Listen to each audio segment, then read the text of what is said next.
ಇರುವಂಥ ಕುರಿಗಾರರಿಗೆ ಮನವರಿಕೆಯನ್ನು ಮಾಡ್ರಿ. ಹತ್ತಿರದಲ್ಲಿರುವಂಥ ಪಶು ವೈದ್ಯಾಧಿಕಾರಿಗಳನ್ನ ಭೇಟಿ ಮಾಡಿ ಆದಷ್ಟು ಕಂಪಲ್ಸರಿ ಎಲ್ಲರೂ ಗುರುತಿನ ಚೀಟಿಯನ್ನು ಮಾಡ್ಕೊಳ್ರಿ.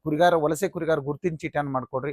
ಇದಾದ ನಂತರ ನಾವು ಸರ್ಕಾರಕ್ಕೆ ಏನು ಮನವಿ ಮಾಡಿದ್ದೀವಿ ಅಂತಂದ್ರೆ, ಮೊದಲು ಈ ಒಂದು ವರ್ಷ ಕಂಪಲ್ಸರಿ ಪ್ರತಿ ಜಿಲ್ಲೆಯಲ್ಲೂ ಕೂಡ ನಮ್ಮ ಹಾಲು ಮತ್ತು ಮಾಸವಾಗಿರ್ಬೋದು, ಅನೇಕ ಕುರಿಗಾಯಿ ಸಂಘಟನೆಗಳು ಎಲ್ಲರನ್ನೂ ಸೇರಿ ಒಗ್ಗೂಡಿಸಿ ಪ್ರತಿ ಜಿಲ್ಲೆಯಲ್ಲಿ ಒಂದು ಪ್ರೆಸ್ ಮೀಟ್ ಅನ್ನು ಮಾಡ್ಬೇಕು ಅನ್ಕೊಂಡಿದ್ದೇವೆ.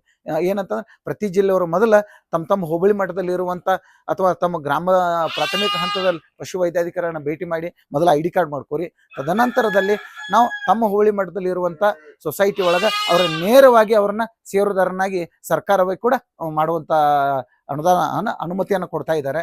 ಇದಾದ ನಂತರ ಇನ್ನು 1 ರಿಂದ 1.5 ವರ್ಷ ಆದಮೇಲೆ ಎಲ್ಲರೂ ಇರುವಂಥ ಸಂಚಾರಿ ಕುರಿಗಾರ ಏನು ID ಕಾರ್ಡ್ ಇದಾವೋ ಅವೆಲ್ಲ ಸೇರಿಸಿ ಅವ್ರ ಊರಲ್ಲಿ ಅಥವಾ ಸೊಸೈಟಿ ಮಟ್ಟದಲ್ಲಿ ಇರುವಂಥ ಸೊಸೈಟಿಗಳನ್ನ ನಾವು ಷೇರುದಾರನಾಗಿ ಮಾಡ್ತೇವೆ. ಒಂದು ವೇಳೆ ಬೇರೆ ಬೇರೆ ಜಿಲ್ಲೆಗಳಲ್ಲಿ ಸೊಸೈಟಿಗಳು ಇಲ್ಲ ಅಥವಾ ಈಗ ಹೊಸದಾಗಿ ಏನು ಸೊಸೈಟಿಯನ್ನು ಮಾಡ್ಬೇಕು ಅನ್ಕೊಂಡಿವಿ, ನಾವು ನಮ್ಮ ಹಾಲು ಮತ್ತು ಮಾಸವಾದ ವತಿಯಿಂದ ಒಂದು 250 300 ಸೊಸೈಟಿಗಳನ್ನ ಹೊಸದಾಗಿ ರೂಪರೇಷೆಗಳು ರೆಡಿ ಆಗಿ ಮಾಡ್ಬೇಕು ಅನ್ಕೊಂಡಿದ್ದೀವಿ. ಹೆಂಗಂತಂದ್ರೆ ಅಲ್ಲಿರುವಂಥ ಕುರಿಗಾರ ಆಗಿರ್ಬೋದು, ನಮ್ಮ ಸ್ವಯಂ ಸಂಘದ ನಮ್ಮ ಹಾಲು ಮತ್ತು ಮಹಾಸಭಾದ ಸ್ವಯಂ ಸೇವಕರಾಗಿರ್ಬೋದು, ಎಲ್ಲರೂ ಸೇರಿ ಅವರೊಂದು ಆಡಳಿತದೊಳಗೆ ಪ್ರತಿ ಹೋಬಳಿ ಮಟ್ಟದಾಗ ಒಂದೊಂದು ಹೊಸ ಸೊಸೈಟಿಗಳನ್ನು ತೆರಿತಾ ಇದ್ದೇವೆ. ಆದರೆ ಬೆಳಗಾವಿ ಜಿಲ್ಲೆ ಆಲ್ರೆಡಿ ಬ್ಲಾಕ್ ಆಗಿದೆ. ಯಾಕಾಗಿದೆ ಅಂತಂದ್ರೆ, ಒಂದು ಹೋಬಳಿಗೆ 1 ಸೊಸೈಟಿ ಇರಬೇಕಾಗಿತ್ತು, ಇಲ್ಲಿ ಒಂದು ಹೋಬಳಿಗೆ 5 ರಿಂದ 10 ಸೊಸೈಟಿಗಳಿದಾವೆ. ಸೊ ಹೀಗಾಗಿ ರಾಜ್ಯ ಸರ್ಕಾರ ಬೆಳಗಾವಿ ಜಿಲ್ಲೆಯನ್ನು ಬ್ಲಾಕ್ ಮಾಡಿದೆ.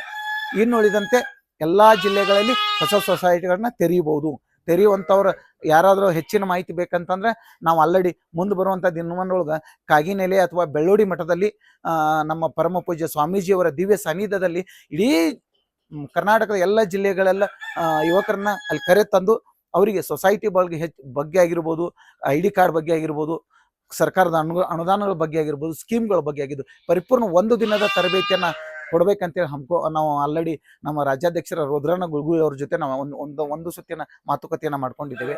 ಅದಕ್ಕೆ ಪೂಜ್ಯ ಸ್ವಾಮೀಜಿಗಳು ಕೂಡ ಸಮ್ಮತಿಸಿದ್ದಾರೆ. ನಮ್ಮ ಉದ್ದೇಶ ಕಟ್ಟ ಕಡೆ ಯಾವ ಸೊಸೈಟಿ ಇವತ್ತು ಸೇರ್ ಬಗ್ಗೆ ತಲೆ ಕೆಡಿಸೋಬೇಡ್ರಿ. ಮೊದಲ ಬಿಟ್ಟ ಎಲ್ಲರೂ ಕೂಡ ವಲಸೆಗಾರ ಕುರಿ ID ಕಾರ್ಡ್ ಅನ್ನು ಮಾಡ್ಕೊಡ್ರಿ. ಇದಾದ ನಂತರ ನಾವೇನ್ ಮಾಡಿದ್ದೀವಿ, ಇರುವಂತ ಷೇರುದಾರನ ಯಾರಿಗೂ ತೆಗೆಯುವಂತ ಹಕ್ಕಿಲ್ಲ. ಸೊ ಆ ಉದ್ದೇಶ ಇಟ್ಕೊಂಡ ನಾವೇನ್ ಮಾಡತ್ತೀವಿ ಅಂದ್ರೆ, ಆಕ್ಟಿವ್ ಇರುವಂತ ಪ್ರತಿಯೊಂದು ಸೊಸೈಟಿನ ಆಕ್ಟಿವ್ ಮಾಡಬೇಕು. ಜೊತೆಗೆ ಆ ಒಂದು ಸೊಸೈಟಿಗೆ